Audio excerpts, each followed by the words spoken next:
What's this, Fluffy? Come here, Fluffy. Fluffy and a car. Up here. Come on. And lie down. Lie down. Yep, just... lie down. Lie down. Hello everyone, welcome back to the channel. We just thought we'd give you a quick update. I'm not sure whether this is going out on Wednesday or Sunday, but there's just been such an incredible response. That's the microphone. Oh, these girls. Come on, lie down. Right, settle down now, girls. Okay. So yeah, so there's just been such an incredible response from the last video that we thought it was only fair that we give you an update. Yeah, so hi. Obviously, you're very well aware that Nick's had a tough month. I think it's been pretty tough for both of us, really. Being away from each other for one reason or another, it's just been a really difficult time. So the response to the last video was just absolutely wonderful, and I've actually had to make a list of thanks for people because people have just been so wonderful and so lovely and so kind and so generous. So thank you to Borbala Molnar. My apologies if I'm pronouncing everybody's names wrong. Wendy Jacobs Mayer, thank you. Vicky Sainty, thank you. N, thank you. Agnes Wilhelmsdottir, thank you. Bimsy Smith, thank you very, very much. Wendy Bairn, Wendy. Thank you. Sue, thank you. Thank you, Sue. Someone, thank you. Maeve Sheila, thank you. Nick got his hair cut. Thank you. Let me just explain. Maeve bought us some coffees and suggested that I do something kind for myself. And somebody said that I looked like one of the Beatles because of my hair.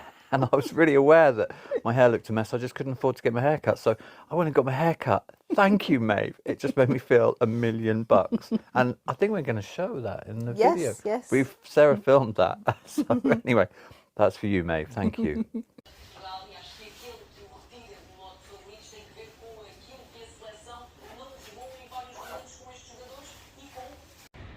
So we're in Coimbra, just off the Praça do Comercial, and Nick is in the barber's having his hair cut. Here is the Praça do Comercial. It's very beautiful here. Lots of smells of lunch cooking. But Nick's in having his hair cut in the barber's.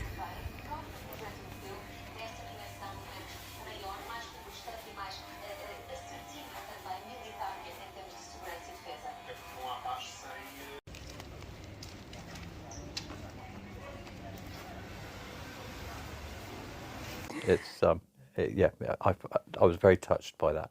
Yes. Elaine and Danny, thank you very much. Christine, thank you. Thank you. Ruth, thank you. Thank you, Ruth. For your ongoing support, Ruth. Yeah. And thank you very much. Sylvia, thank you. Jan, thank you. Morris and Ingrid, thank you very, very much. And Tracy, our new patron, thank you. And thanks to all our other patrons, everyone who's ever supported us. Thank you for watching the channel. It's remarkable. We're sort of cruised well past 20,000 subscribers, and it just blows our mind that you'd want to watch us. Yeah, on our support's just been lovely. Support has been incredible. Just disappearing behind that cushion. Are you hiding? Are you shy? Are you shy? Come here. You stay here. So, yeah, this one's been here now for 3 days, 4 days? Well, I've been here for 3.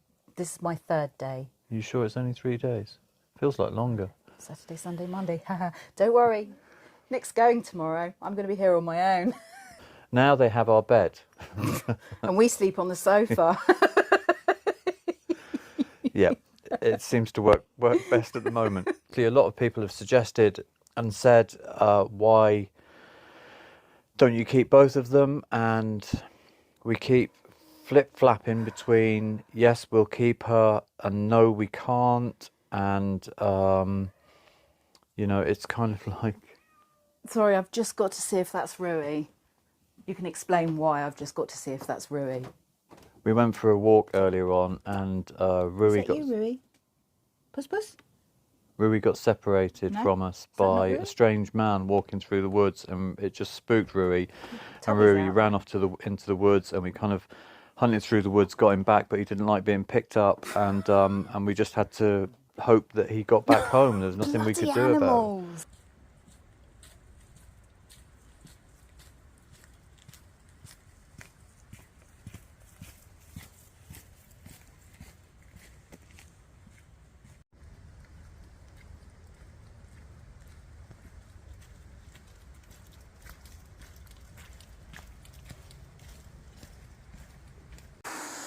So I anyway, don't know. I'm sure Rui's fine. He's a tough cat.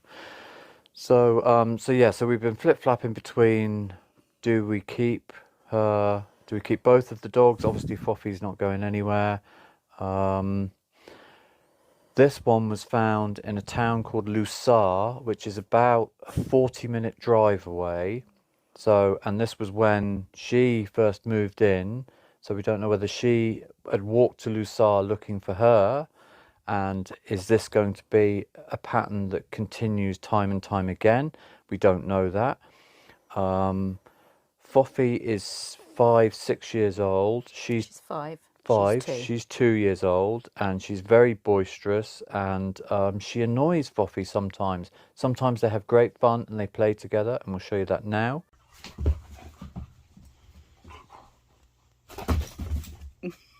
Nicely. Leia, chill. Oh, Foffy. She's a klutz, your big sister, isn't she?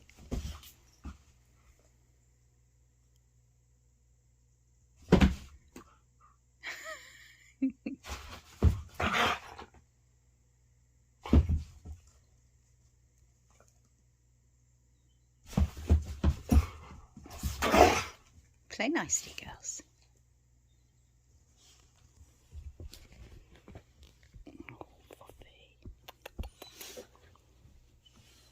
They just love each other, and then sometimes she really gets annoyed by her. So we don't know whether they would have better lives if they were separate. This one we feel would suit a young family really well. I think she would make an absolutely great family dog. She's very, very gentle. She's very sweet. She is quite boisterous, so, you know, they'd have But to she's be only older young. children. But she is only young. The other thing is, we have 2 dogs that will be coming here soon. Probably next year And they will make the move. 3 dogs, I think, is doable. 4, I don't know. It's very difficult because, you know, our hearts are saying, yes, let's keep them together. But when we think about it practically and sensibly in this tiny space. This is another thing. We've got so much work to do in this house, and it'd be really unfair if there were, in this small space, there were 4 dogs and 2 human beings trying to survive whilst other work's going on.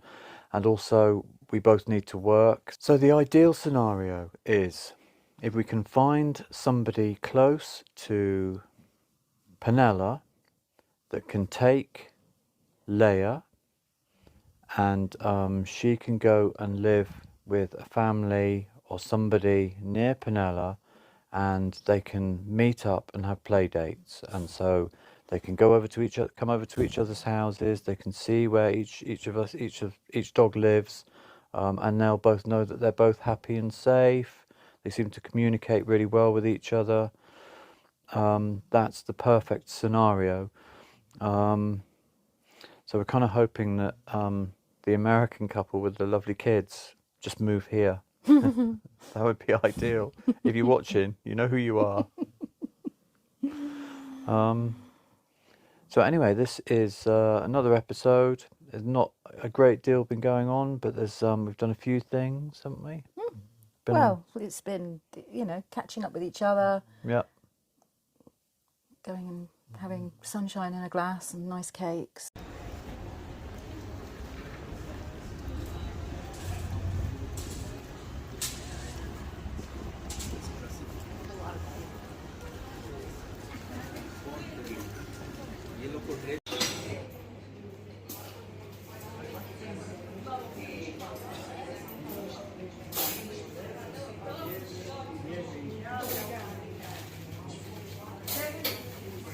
And Yeah. chopping some wood. So this is the old axe that used to belong to the lady that lives here. I need an axe. I'm going to try and bring it back to life.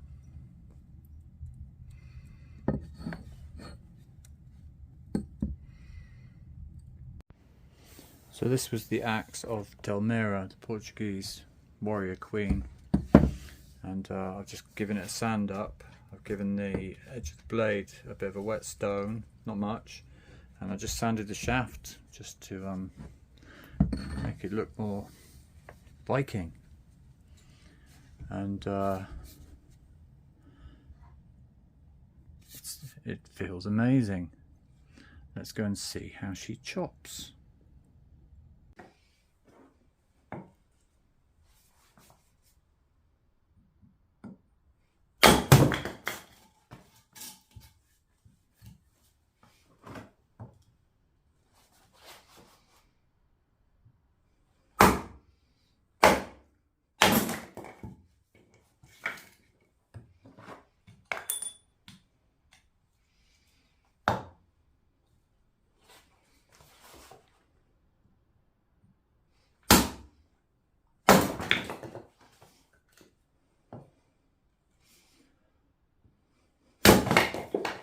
And just, yeah, just Nick's been getting the place kind of a little bit more comfy and sorted for me because you're flying out of the country.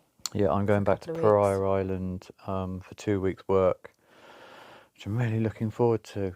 And I'm here for, well, I'm here for 2 weeks dog sitting and house sitting and just actually relaxing because I haven't really had a lot of time this year to relax. I've been mostly working, and when I've been here we've been busy working as well, so yeah. And then we'll have a week together and then I'll go back to the UK and work. Oh, I've got my residency appointment coming up as well. Did I talk about my residency? didn't. Okay, so I've now got my residency of Portugal. Well, you had your residency anyway, it was just the... It was temporary residency. Yeah, you got your... So now I've got my permanent residency of Portugal, and I had to go to a CEF appointment where they ask for your NIF number, your social security number, your medical number, your mother and father's maiden names, your mother and father's names, your place of birth, and they want to see your passport. Then they take your fingerprints and take a photograph of you, and then a few days later you go on the CEF website, you pay a €15 fee, and they send you your biometric card. So I'm officially Portuguese now. Muito bom. Another thing I did in the week before Sarah came back was I did some mushrooms. Dried some mushrooms, but not magical mushrooms. So I'll share that little bit in this video as well. Okay, so this little spaceship is the parasol mushroom, and they're absolutely delicious. I don't know much about mushrooms. This is the only mushroom that I know that you can eat so far. This is the first on our journey, and we get loads of them. This is actually on our land, and what I'm going to do is I'm going to instead of taking the whole thing, apparently you just leave the stem behind and just cut them at the top, and you give them a good tap out to release any of the spores that are inside it. And then what I'm going to do with these is I'm going to dry them over the fireplace on some string, which our good friends Sylvia and Jacek, who are Polish and beautiful, and they taught us how to do this. So yeah, I'm going to store these, dry them, store them, and then Sarah will be able to try some.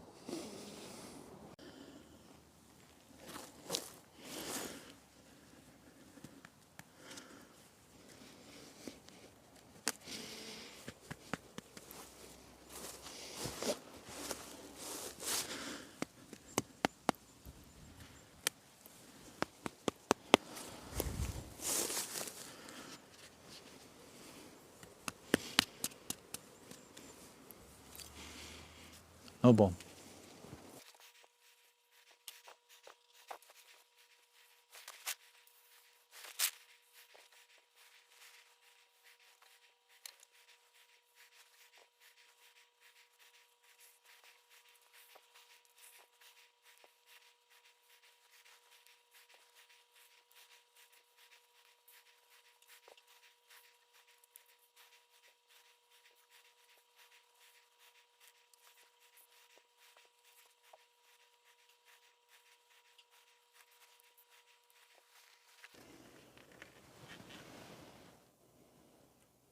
So, cotton doesn't work, but wool does.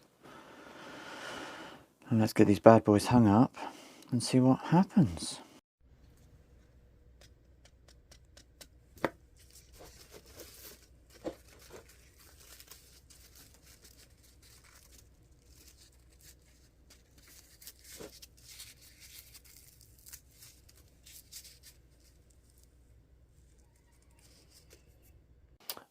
And today we managed to buy some, what's it called again? Lenha. Lenha. Firewood. Firewood for the salamander. It's been quite a struggle trying to find firewood. Pellets have gone through the roof for pellet burners. They've become very expensive. So everyone's reverting back to wood.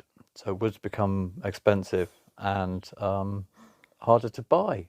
So anyway, we managed to finally find some today, and I think that's being delivered tomorrow. Oh dear.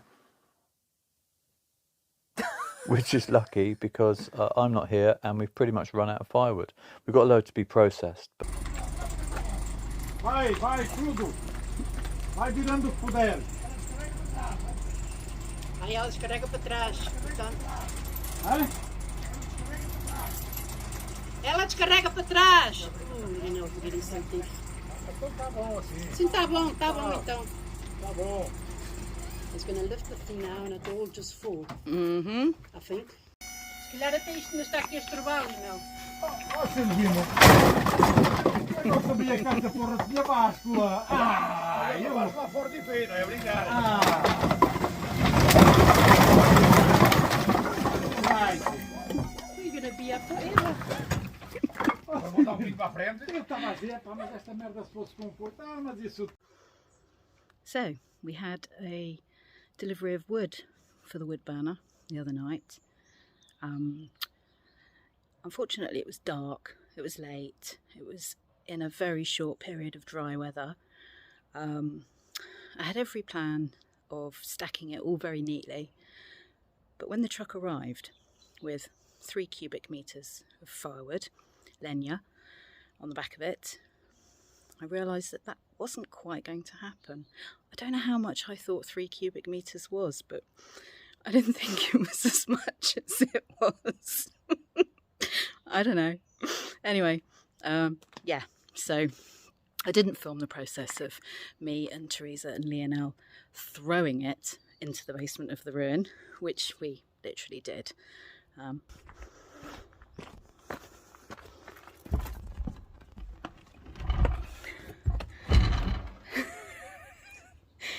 So that's our wood store. Yeah. I did have every plan of stacking it all very neatly. I laid out some planks because it was quite damp in here at the time, but yeah, we just threw it all in. Should keep us going for a while. Firewood's a bit of a problem when it's very wet because, you know, we could be gathering it from the forest, but It's soaking wet. it's soaking wet. And we've got the old roof, purlins and ridgepole, but they're soaking wet as well. And I haven't got a chainsaw, so that's on the shopping list as well. But that can wait. And we've got some wood coming, so that's amazing. Okay, so should we get on with the rest of this episode? So we've got the fire going. We've got all this lovely chopped wood from the axe of Delmira. And we've just realised that we can put this, which is Sarah's homemade beef stew, on top of the fire and save on gas. Oh my God, life feels so good right now. And wholesome. She also brought some suet from the UK, so I'm going to make my famous dumplings to go on top of this. Maybe I'll film it later. Bye!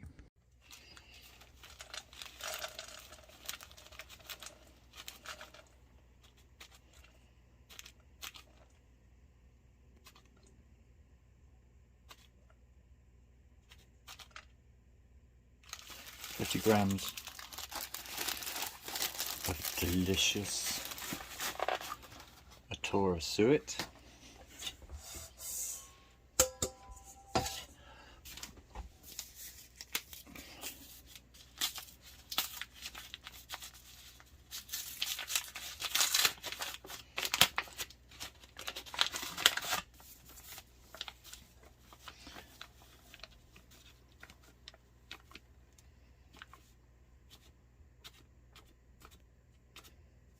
Oh,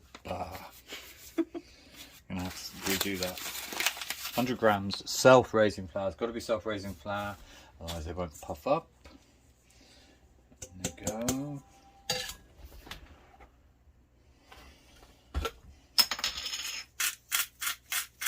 So much salt. Enough salt to make your arteries collapse. And then loads of pepper, but this is going to be a real pain in the butt because our pepper grinder here doesn't work.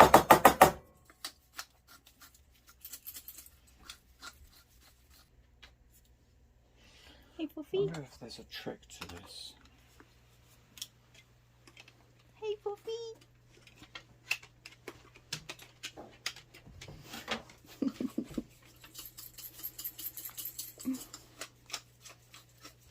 Oh, we've got some coming now.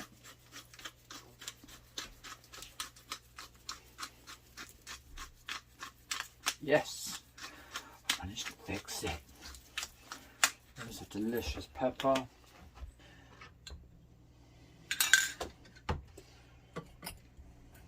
We haven't got a tablespoon. It's about 4. I usually use a dessert spoon. Oh. It's generally about 4, I think, for this size mix.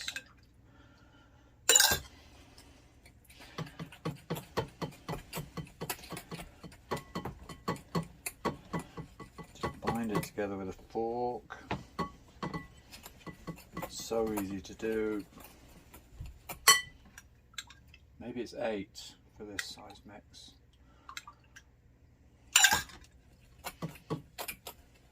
You basically just need enough water in there to bind it together.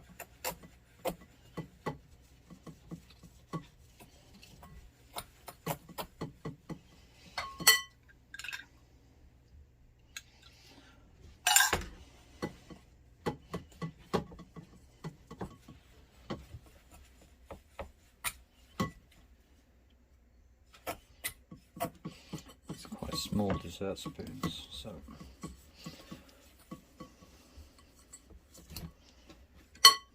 soup, the collier de soupa. Anyway, they're not dessert spoons. If you go a bit far on the water, you can just add a bit of flour. That's not And one more.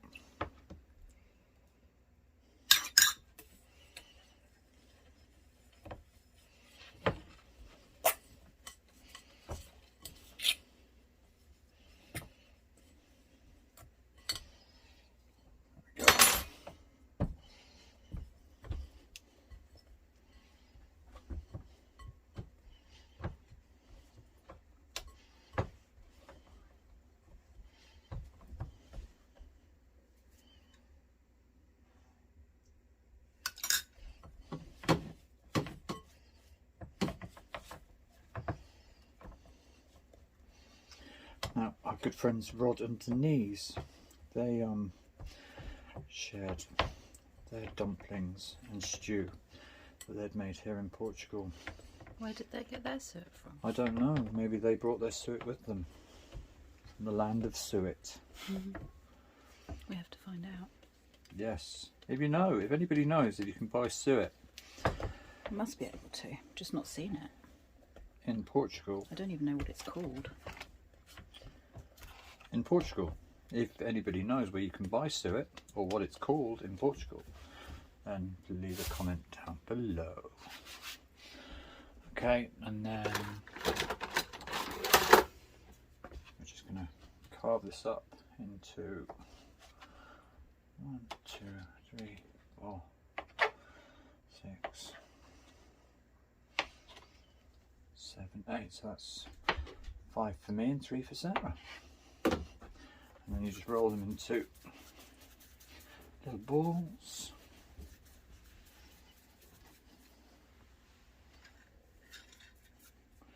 They don't have to be perfect. They kind of look like little brains, and that's good because then all the sauce gets inside them.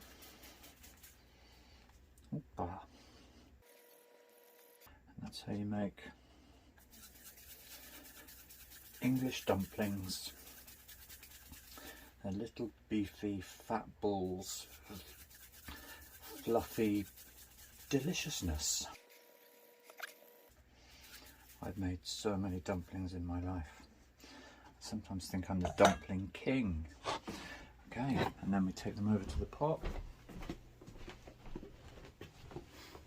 Hey Fuffy! Hey Fuffy! Mind out, Papa. Mind out. And then we're just going to drop them in to the top of the beef stew. See, at home I do a double mix. At home in England I do a double mix, and it just creates a whole layer. They all stick together. There we go. And then we have to put the lid back on so they steam. And that is how you do that. How you make English dumplings on beef stew.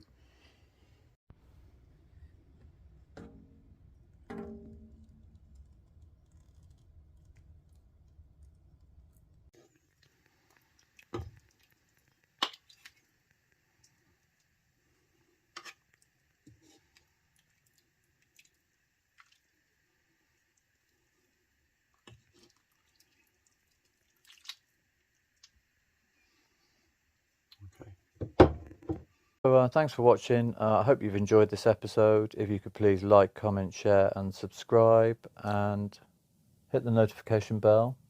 I just want to add, somebody said to me recently, how much does it cost to subscribe to your channel?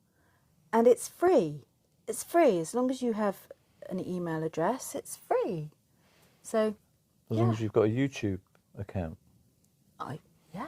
Mm-hmm. It's free to subscribe. It costs you nothing. Yes. And it helps us out. So Very much. please do it. Okay, we're going to eat some more cake, and we'll see you soon. I'm going to be back in England, so Sarah is going to try and do some vlogging here on her own, which could be interesting. So, It could be interesting, or it could be very, very boring. well, no, anyway, either way, it's going to be interesting. So watch this space. Thank you to everyone who's been so kind with your words and reaching out and offers of support, of meeting up, of going for meals, going for a coffee, buying us coffees, supporting us financially, sending us money. It's literally blown our minds. And that wasn't the purpose of our video, but it's really nice to know that you all care so much for these animals as we do. So thank you. Yes, muito, muito obrigada. Muito, muito obrigado. Ciao. I don't know which cat is on the roof. It was really doing my head It's in. Cecilia. She's hungry. Look, there's Leia. Look, there's Miss Puffy.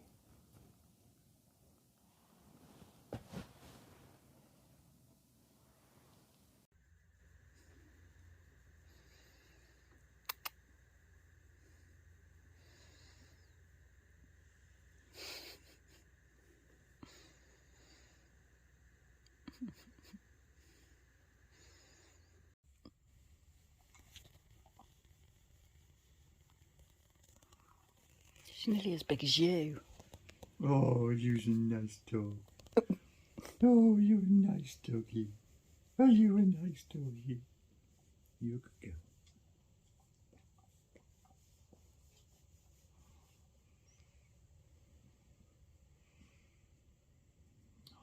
What are we gonna do? Are you videoing? Yes. So you're just gonna take a nice photograph? I did take a nice photograph. Okay. You're a nice doggy, doggy, doggy.